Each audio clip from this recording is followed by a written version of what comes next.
I humbly and gratefully accept your nomination for the presidency of the United States.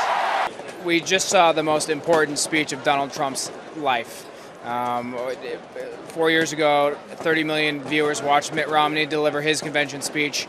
We'll get the number soon enough, but certainly Donald Trump will have smashed that number. So he spoke tonight to a much broader segment of the electorate than he's used to speaking to. You know, he draws big crowds, but nothing even close to this before. So it was a very, very dark speech, a lot of fire and brimstone. But it was a fascinating speech because he also balanced in there something that we haven't seen from him before, a softer tone at times. You know, he talked about being a compassionate person, someone who is looking out for the forgotten of society. Talked a lot about blacks and Hispanics, you know, demographics he doesn't spend a lot of time talking about. All of this, I think, speaks to the beginning of a pivot. We've talked a lot, when will he pivot? When will he shift his tone?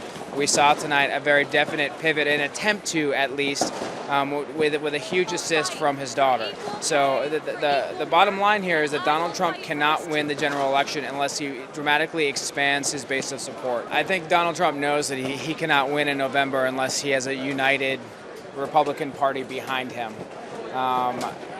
The people in this convention hall, which do represent a broad cross-section of the Republican Party, loved every word of this speech. I mean, it was incredibly well received, huge ovations.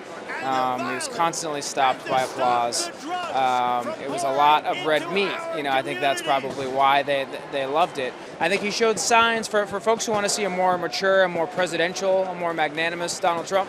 We saw signs of that tonight. But again, it remains to be seen. Is it just a sign?